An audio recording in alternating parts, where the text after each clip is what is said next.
కరోతి తదా మోక్షో యదా చిత్తమాసక్తం అంటూ, అంటే ఇక్కడ చూడండి, ఏదైనా ఉత్సాహంగా స్వీకరిస్తే బంధాన్ని కలగజేస్తుంది. కోపంతో వద్దు అన్న బంధాన్ని కలగజేస్తుంది. అంటే ఏంటి? ప్యాసివ్‌గా ఏ ఫీలింగు లేకుండా తీసుకోవాలా, ఆసక్తి లేకుండా. ఇది ఇంకొక డౌట్ మనకి, గమనించండి. యాహ్! ఏదైనా సృష్టిలో బయట వస్తువుల పైన విపరీతమైన ఆసక్తి ఉందనుకోండి, అది మనసులో బంధము. ఏది చూసినా, ఒక వాసన చూసినా, ఏదైనా విన్నా, రుచి చూసినా, ఏదైనా మంచి ఫీలింగ్ ఆహ్, అక్కడ దానికి ఆ డైరెక్షన్‌లో మనసు ఫ్లో అయిపోతూ ఉంటుంది. మనసు అదే డైరెక్షన్‌లో, అదే దిశలో ప్రవహిస్తూ ఉంటుంది. ఇంకా కావాలి, ఇంకా కావాలి. అబ్బా! ఆ పాట విన్నాను. ఎంతో అద్భుతంగా ఉందో. మళ్ళీ వింటే బాగుండును. అదే డైరెక్షన్‌లో, దిశలో ప్రవహిస్తూ ఉంటుంది. ఒకవేళ వద్దు అనుకుంటే సర్వసాధారణంగా మనుషులు అనుకుంటూ ఉంటారు. దాన్ని నిరాసక్తత, నిరుత్సాహము. వీడితో వేస్ట్ అండి. ఏదిచ్చినా ఉత్సాహం ఉండదు అని కూడా తీసుకుంటూ ఉంటారు. కానీ అది సరి అయినది కాదు. అదృశ్యంలోని ద్రష్టలోని మునిగిపోవడం అనేది ఉంది చూసారా? సీనరీలో కొట్టుకుపోవడం అనేది ఉంది చూసారు? అది బంధం. చూడండి, సీనరీలో దృశ్యాన్ని చూడొద్దు అనట్లే. ప్రపంచంలోకి వెళ్ళొద్దు, మూలనెక్కడో కూర్చోండి అని చెప్పట్లేదు. ప్రపంచంలో వ్యవహారాలు, వృత్తి వ్యాపార వ్యవహారాలన్నీ చేసుకోవాలి. కాకపోతే అందులో చిక్కుకుపోయి, కొట్టుకుపోయి అదే లోకమని అనుకోకూడదు. లైఫ్ అంటే అది అని అనుకోకూడదు. అది ఎప్పుడైతే గ్రహిస్తుందో అప్పుడు మనసు ఫ్రీ అయిపోతుంది. యదా నాహం తదా మోక్షో. యదాహం బంధనాం తథా. నేను, నాది అనేదుంది చూసారు? అది బంధానికి కారణము.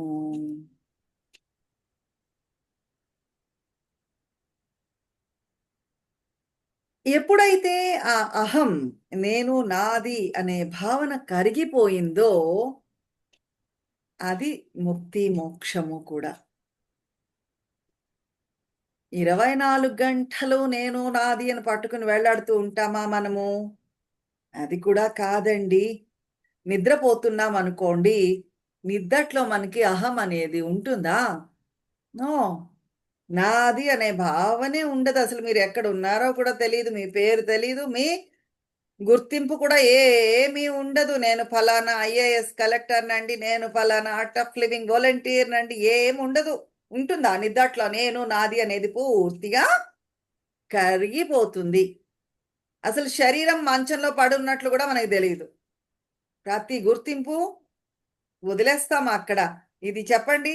ఇది శ్రీ శ్రీ గురుదేవ శ్రీ శ్రీ రవిశంకర్ గారి నిద్రండి. ఇది పద్మజ గారి నిద్రండి. అది చైతన్య నిద్రండి. ఆ గుర్తింపు ఉంటుందేంటి అక్కడ? అందరి నిద్ర ఒక్కటే. అదేం ఉండదక్కడ.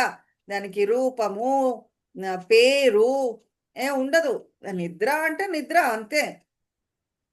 ఎరుకలో ఉండండి. నిద్దట్లో ఆ గుర్తింపు పోవడము, అహం కరిగిపోవడము అనేది అది దానంతట అది జరిగిపోతుంది ప్రకృతి సిద్ధంగా. ఎరుకలో ఉన్నప్పుడు కూడా, కాన్షియస్‌లో ఉన్నప్పుడు కూడా, చైతన్యవంతంగా యాక్టివిటీస్‌లో ఉండేటప్పుడు కూడా, ఆ నేను, నాది అనేది కరిగిపోయిందనుకోండి, ఆ ఎరుకలో ఉన్నారు అనుకోండి, అది ముక్తి, మోక్షము, ఫ్రీడము ఏమనండి దాని పేరు. నా ఐడియా గొప్పది. నా ఆలోచన గొప్పది. నేను నీకు సలహా ఇస్తాను. ఇవి కూడా బంధమే. కరెక్టా? అష్టావక్రుల వారు ఒక ప్రశ్న వేస్తున్నారిక్కడ. మనం ఏం చేస్తున్నామో తెలుసా? భవిష్యత్తులో ఎప్పుడో ఒకప్పుడు మనసు కామ్‌గా ఉంటుంది అని ఎదురు చూస్తూ కూర్చుంటున్నామండి. తెలుసా మీకు? ఆ ఆశ ఉంది చూసారు. భవిష్యత్తులో ఎప్పుడో ఒక రోజు అస్సలు ఈ డిస్టర్బెన్సే లేకుండా నేను బతుకుతానండి. ఇప్పుడిలా ఉంది గానీ, ఇంట్లో చుట్టాలు, పిల్లలు ఉన్నారు గానీ, వీళ్ళందరూ ఎళ్ళిపోయారనుకోండి, నేను మహా ప్రశాంతంగా ఉంటాను తెలుసా మీకు? లేదు నేను హాలిడేకి వెళ్ళిపోతానండి. అక్కడ ఎంత ప్రశాంతంగా ఉంటుందో. యూఎస్ వెళ్ళిపోతాను. అసలు ఈ డిస్టర్బెన్సెసే ఉండవు. మనుషులు ఉండకపోవచ్చు. అక్కడుండే డిస్టర్బెన్సెస్ అక్కడుంటాయి. భవిష్యత్తులో ఎప్పుడో ఆహ్, స్ట్రాంగ్‌గా ఉంటాను. సాలిడ్‌గా ఉంటాను. శాంతితో ప్రశాంతంగా ఉంటాను. ఆనందంలో, బ్రహ్మానందంలో మునిగిపోతాను. మాయ ఇదంతా కూడా అలా అనుకోవడం. ఎప్పుడు జరుగుతుంది అది? ఎప్పుడో ఒక రోజు భవిష్యత్తులో ఎప్పుడు? దానికోసం ఎదురు చూస్తూ గడిపేస్తాము. మళ్ళీ నెల, 2, 3 సంవత్సరాల తర్వాత ఇంకా జ్యోతిష్యుల దగ్గరికి కూడా వెడుతూ ఉంటారు. జ్యోతిష్యుడు చూసి 2, 3 సంవత్సరాల తర్వాత ఆ బ్రహ్మ చైతన్యంలోనికి మీరు ఎరుకలోకి వెడతారండి. మీకు మోక్షమొస్తుంది అని జెప్పారనుకోండి. కొంతమంది దానికి కూడా భయపడిపోతూ ఉంటారు. అమ్మో! 2 ఏళ్ల తర్వాత నాకు బ్రహ్మ సందేశం బ్రహ్మం ఎరుకలో ఉంటాను. ఆత్మజ్ఞానం కలిగిపోతుంది అంటే, ఆత్మజ్ఞానం అయ్యాక నేను తప్పులు చేయలేను కదా! ఇలాంటి పనులు చేయలేను కదా! ఇప్పుడే చేసేద్దాం. ఆ తప్పులేవో. ఆ తర్వాత మళ్ళీ 2 ఏళ్ల తర్వాత అమ్మో! మోక్షమొచ్చేస్తే, ఆత్మజ్ఞానమొచ్చేస్తే ఇలాంటి పనులు చేయలేం కాబట్టి ఇదొక తలనొప్పి మళ్ళీ చూడండి. హ్మ్. ఆ తప్పులు మళ్ళీ చేయలేరేమో! పెర్మిషన్ ఉండదేమో! అప్పుడు ఇలాంటి పనులు చెయ్యడానికి మళ్ళీ. హ్మ్. ఏది ఏమైనప్పటికీ ఆత్మ జ్ఞానము, బ్రహ్మ చైతన్యంలోకి వెళ్ళడం అనేది గ్యారంటీ అయితే ఉంది. లేదు అంటే ఒకలా కూడా అనుకోవచ్చు. ఇన్ని సంవత్సరాల బట్టి సాధన చేస్తున్నాను. ఎక్కడ వేసిన గొంగళి అక్కడ ఏమిటి సాధించానండి అనుకునేసరికల్లా నిజంగా ప్రశాంతత ఏదన్నా ఉంది అంటే అది డిస్టర్బ్ అయిపోతుంది. చూడండి, ఇల్లు కడితే ప్రశాంతంగా ఉంటాను. పెళ్లయిపోతే ప్రశాంతంగా ఉంటాను. మనసు కామ్ అయిపోతుంది అనే కాదు. అన్నీ ఉన్నాయి. చేయడానికి ఏమీ లేదు అనుకుంటే ఇన్నాళ్ళ నుంచి సాధన చేస్తున్నాను. ఏం సాధించానండి? ఇది చాలు మనసుని డిస్టర్బ్ చెయ్యడానికి. మనము బ్యాలెన్సు తప్పిపోవడానికి, ఇంబాలెన్స్ అయిపోవడానికి.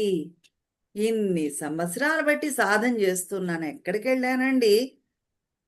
ఏమీ ప్రోగ్రెస్ లేదు. అసలు ఈ జీవితంలో ఈ సాధన వల్ల నేనేమైనా సాధిస్తానా? ఈ జీవితకాలం సరిపోదు. అంటే ఎన్ని జీవిత కాలాలు పడుతుంది? మోక్షం పొందడానికి ఈ సాధన మార్గంలో ఇవన్నీ సెల్ఫ్ డౌట్స్ నా మీద నాకే డౌటు. ఎప్పుడైతే నా మీద నాకు డౌటొచ్చిందో, అసలు నేను చేస్తున్నది రైటేనా? ఎందుకు ఏది సాధించలేకపోతున్నాను, ఇన్ని సంవత్సరాలు బట్టి సాధన చేస్తూ ఉన్నా సరే అనే సెల్ఫ్ డౌట్ నా మీద నాకు అనుమానం ఎప్పుడైతే వచ్చిందో, దాని తర్వాతొచ్చేదేమో తెలుసా? అసలు ఈ నేను చేస్తున్న టెక్నిక్స్ అన్నీ కరెక్టా? దాని మీద అనుమానము. ఈ మార్గం కరెక్ట్ అయిన మార్గమేనా? అక్కడెక్కడో ఇంకేదన్నా ఉందేమో అది బెటరా నాకు? ఈ మార్గం నాకు సూట్ అవ్వలేదా? వాళ్ళకక్కడేదో తెల్ల లైటు కలువ పువ్వు కనిపిస్తోంది నాకు. వాళ్ళేవేవో చెప్తున్నారు. ఆ మార్గం సరి అయినదా? ఈ 2 డౌట్‌లు వచ్చాయనుకోండి, మూడో అనుమానం మొదలవుతుంది. ఏమి? అస్సలు టీచర్ చెప్తున్నది కరెక్టా? ఈ టీచరు సరిగ్గానే చెప్తున్నారా? ఆ టీచర్ బెటరా? ఈ డౌటు. హ్మ్. ఈ 3 డౌట్‌లు కూడా ఏం చేస్తాయి అంటే, మిమ్మల్ని ముంచేస్తాయి. మీరు ఎక్కడ ఉన్నా సరే, చాలా చాలా విశేషమైన ప్రోగ్రెస్ సాధించిన డౌటొచ్చింది అంటే, ముంచేస్తాయి, మునిగిపోతారు. ఎలాంటివి అంటే పడవ ప్రయాణం చేస్తున్నప్పుడు చిన్న కన్నం లాంటివి ఈ డౌట్లు. పడవ చిన్నదైనా పెద్దదైనా ఒక కన్నం చాలు ముంచేయడానికి. ఖచ్చితంగా కృష్ణ భగవానులు అంటారు, సంశయాత్మ వినశ్యతి. ఇది లేదు, అది లేదు, అనుమానంలో ఉండేవాడు నాశనమవుతాడు. బోటు మునిగిపోతుంది. రైట్, సంశయాత్మ వినశ్యతి. అనుమానము, నా మార్గం సరి అయినదా, నేను చేస్తున్న టెక్నిక్ సరి అయినదా అనేసరికల్లా అసలు నా టీచర్ సరి అయినవాడు. సంశయాత్మ వినశ్యతి.